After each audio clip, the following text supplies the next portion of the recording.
Hey guys, welcome back to my YouTube channel. This is Abhyudaya, a third year MBBS student at AIIMS Delhi. तो आज की इस video में हम बात करने वाले होंगे कि भैया आखिर के हमारे 15 दिन में ऐसा क्या टाइम टेबल होना चाहिए, क्या हमें चीज़ें फॉलो करनी चाहिए जिससे हमारे मार्क्स जो है वो ज़्यादा से ज़्यादा आ पाएँ। तो आपके पास सिर्फ 15 दिन का समय ऑलमोस्ट और बचा हुआ है। तो इस 15 दिन में आप ऐसा क्या कर सकते हो कि आपके जो मार्क्स हैं वो बूस्ट हो जाएं, या आप अपने स्टडी आवर्स को मैक्सिमम कर पाओ। मैक्सिमम इन द सेंस कि आप 10 से 12 घंटे रेगुलर इंश्योर कर पाओ पढ़ना। इस समय प्रॉब्लम्स क्या क्या आएंगी? आपको एंग्जाइटी की प्रॉब्लम होगी, इमोशनल स्ट्रेस होगा, चीज़ें आपको जो याद है वो आप भूलते रहोगे। आपको ऐसा लगेगा कि मैंने ये चीज़ पढ़ी थी बट अभी इस पॉइंट ऑफ टाइम पे मुझे वो चीज़ याद नहीं आ रही है। जो यहाँ पर ड्रॉपर होंगे वो ज़्यादा अच्छे से रियलाइज कर पाएंगे क्योंकि उन्होंने पिछले साल वो प्रॉब्लम्स फेस करी होंगी, और जो इस बार पहली बार नीट का एग्जाम देंगे वो ये प्रॉब्लम पहली बार फेस कर रहे होंगे। सो हमारा आखिरी के 15 दिनों में क्या टाइम टेबल होना चाहिए? देखो, अगर अभी तक आप कोई टाइम टेबल नहीं फॉलो कर रहे हो तो मैं आपको बिल्कुल सजेस्ट करूंगा कि आखिर 15 दिन में आप टाइम टेबल फॉलो करो। बट अगर आप कोई टाइम टेबल फॉलो कर रहे हो तो आपको अपना टाइम टेबल चेंज करने की जरूरत नहीं है, बट हाँ, उसको मॉडिफाई करने की जरूरत है। आपको जो मैं ये टाइम टेबल बताने जा रहा हूँ इसको आप अपने लाइफ में अप्लाई करो। ये जो टाइम टेबल है इससे आपको काफी ज्यादा हेल्प होने वाला है। आखिर के 7 दिनों में क्या करना है उसका जो वीडियो होगा वो मैं जल्द लाऊंगा। वो मैं लास्ट ऑफ द अप्रैल में आपको वीडियो बता दूंगा कि आखिर के 7 दिन में कितने मॉक टेस्ट लगाने हैं, कितना रिवीजन करना है और रिवीजन कैसे करना है। सो उसकी आप चिंता मत करो आखिर के 7 दिनों की। अभी आप चिंता करो कि आने वाले जो 10 दिन है वो उसमें आपको क्या करना है। ठीक है, इट इज़ वेरी इंपॉर्टेंट कि यार आप एक बहुत ही डिसिप्लिन तरीके से पढ़ाई करो, क्योंकि अगर आप डिसिप्लिन तरीके से पढ़ाई नहीं करोगे तो हो सकता है आपके जो 10-15 दिन है इसमें आपके नंबर गिर जाएं, या फिर आपको पेपर वाले दिन काफी एंग्जाइटी या स्ट्रेस हो जिससे आपके नंबर कम आ जाए। So it is very important कि आप आने वाले 10 दिन बहुत ही डिसिप्लिन तरीके से पढ़ो। सो चलिए स्टार्ट करते हैं। मतलब मेरा पर्सनल टाइम टेबल क्या था मैं वो आपको बताऊंगा, उसको देखकर आप अपना टाइम टेबल मॉडिफाई कर सकते हो। अगर आपका टाइम टेबल ऑलरेडी बन चुका है, बन रखा है, अगर आपका टाइम टेबल ऑलरेडी नहीं बन रखा है और अगर आपको मेरा टाइम टेबल अच्छा लग रहा है, सिर्फ आधे 1 घंटे का मॉडिफिकेशन करना पड़ा है, so please follow this time table. जो मैं आपको चीजें बता रहा हूँ उसको जरूर फॉलो करना। ठीक है, सो मेरा टाइम टेबल पर्सनली क्या था यार, मैं 10:30 पे वेकअप करता था सुबह के 10:30 बजे। उसके बाद 10:30 to 11:15 मतलब कि 45 मिनट में मैं अपनी डेली एक्टिविटीज और ब्रेकफास्ट कर लेता था उठने के बाद।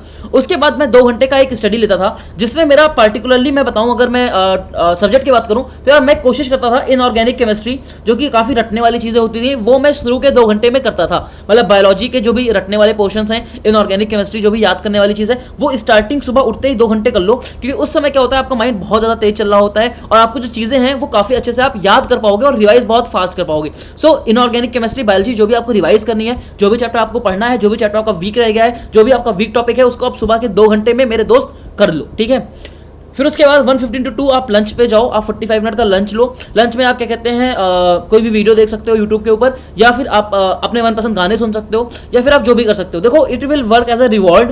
अगर आप देखो 2 घंटे अच्छे से पढ़ाई करते हो तो अपने आपको एक रिवॉर्ड दो कि 45 मिनट में लंच में लूंगा, तो ऑब्वियसली 45 मिनट तो खाने में नहीं लगेगा ना, ये लगेगा तुम्हारा 20 से 25 मिनट। 20 मिनट जो बच जाएगा उसमें तुम आराम कर सकते हो, आराम से तुम गाने सुनो एंड ऑल, कुछ भी कर सकते हो। बट ये तुम तभी करना जब तुम 2 घंटे यहाँ पर अच्छे से पढ़ रहे हो, तो तुम्हारा जो माइंड है वो तुमको कहेगा कि हाँ भाई 2 घंटे अच्छे से पढ़ लेते हैं, उसके हमको 20 मिनट 30 मिनट का एक अच्छा सा ब्रेक मिलने वाला है।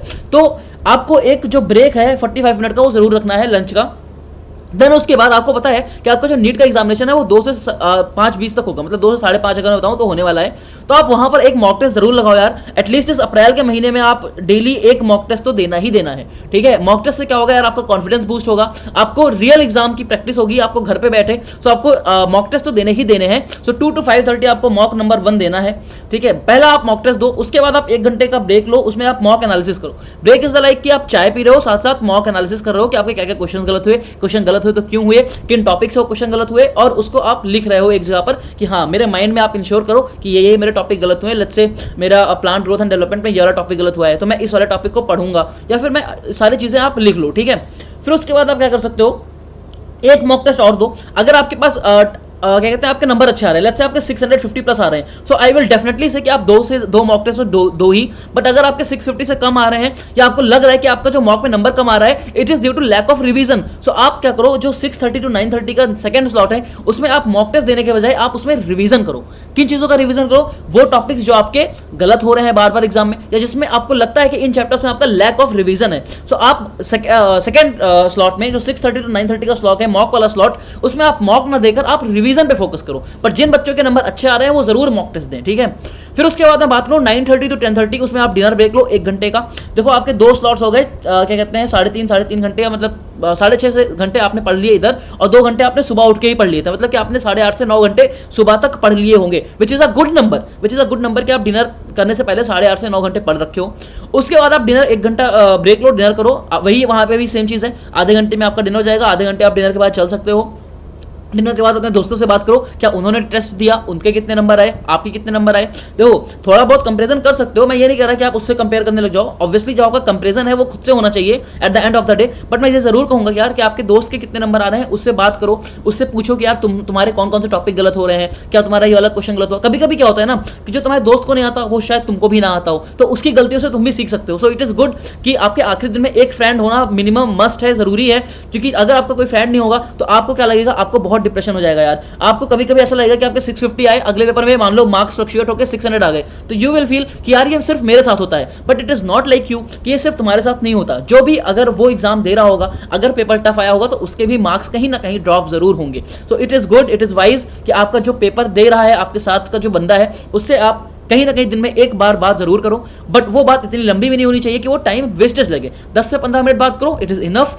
2 घंटे 3 घंटे बात करने का कोई सेंस नहीं बनता, ठीक है। क्या फोन पे लगे हुए हैं 2-3 घंटे बात करने हैं, भाई तेरा क्या चल रहा है, तू बता क्या हो रहा है, भाई मेरा तो पढ़ने का मन नहीं करता, ये सब बातें नहीं करनी है। सिर्फ काम की बातें करो, 10 से 15 मिनट बात करो, और यहाँ वाले टाइम में अगर हो सके तो बात। फिर उसके बाद आप डिनर करने के बाद, बात करने के बाद, थोड़ा बहुत चलने घूमने के बाद, फिर आप एक 3 घंटे का स्लॉट लगाओ। इसमें मैं आपको बोलूंगा आप स्टडी करो, मतलब कि इसमें आप कोई भी मॉक टेस्ट मत दो। 2 से ज्यादा मॉक टेस्ट देने का कोई ज्यादा मतलब है नहीं, अनलेस एंड अनटिल आपके 700 नंबर आ रहे हो, तो आप 2 मॉक टेस्ट दे दो। उसके बाद आप 10:30 to 1:30 का जो स्लॉट है उसमें आप पढ़ाई करो, उसमें आप 3 घंटे रिवीजन करो उन टॉपिक्स का जो आपके वीक हैं, या फिजिक्स में, केमिस्ट्री में आप प्रीवियस ईयर क्वेश्चन प्रैक्टिस कर रहे हो। मतलब कि ये जो 3 घंटे इसमें आपको प्रॉपर पढ़ाई करनी है उन टॉपिक्स की जो आपने मॉक टेस्ट में गलत किए हैं, या तो वो करो, मॉक टेस्ट में जो गलत किया है वो कर सकते हो। आपने 2 मॉक टेस्ट दे दिए तो ऑब्वियसली आपके कुछ टॉपिक्स बन गए होंगे ना दिन भर में कि ये टॉपिक्स पढ़ने, तो 3 घंटे में वो टॉपिक्स आप आराम से कवर कर सकते हो, ठीक है।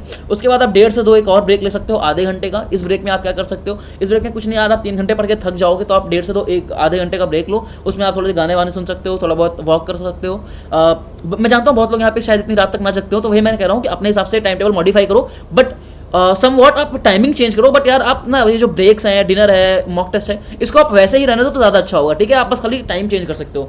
फिर उसके बाद आप 2 से 3 रिवीजन करो और अपने नेक्स्ट डे के लिए प्लान करो। 1 घंटे जरूर पढ़ो, लास्ट में भी 1 घंटे जरूर पढ़ना चाहिए सोने से पहले। वो 1 घंटे में आप फटाफट चीजें रिवाइज कर सकते हो। लेट्स से मैंने इनऑर्गेनिक केमिस्ट्री के टेबल्स याद कर लिए, या मैंने फिजिक्स के फॉर्मूले ही याद कर लिए लास्ट के 1 घंटे में, मेरा ज़्यादा पढ़ने का मन नहीं था। सो लास्ट के 1 घंटे पढ़ो, और फिर उसके बाद 7.5 घंटे की प्रॉपर नींद लो। 3 बजे रात में सो जाओ, 10:30 बजे मैं उठता था। So this was my time table. आप इसको मॉडिफाई कर सकते हो अपने हिसाब से। देखो बहुत लोग यहाँ पे कहेंगे कि वीडियोज बनेंगे कि टाइम टेबल फॉलो नहीं होता, मैं रोबोट नहीं हूँ, ये नहीं है, वो नहीं है। भाई तो मेरी बात सुन, सिर्फ 10 दिन की 15 दिन की बात है, इतने में तो फॉलो कर ही सकते हो ना। 10-15 दिन तो कर ही सकते हैं टाइम टेबल फॉलो। 10-15 दिन तो रोबोट बन सकते हैं ना, नहीं बन सकते? बिल्कुल बन सकते हैं। 10-15 दिन में शादी आ रही है, छोड़ दो शादी। 10-15 दिन में बर्थडे है, छोड़ दो बर्थडे।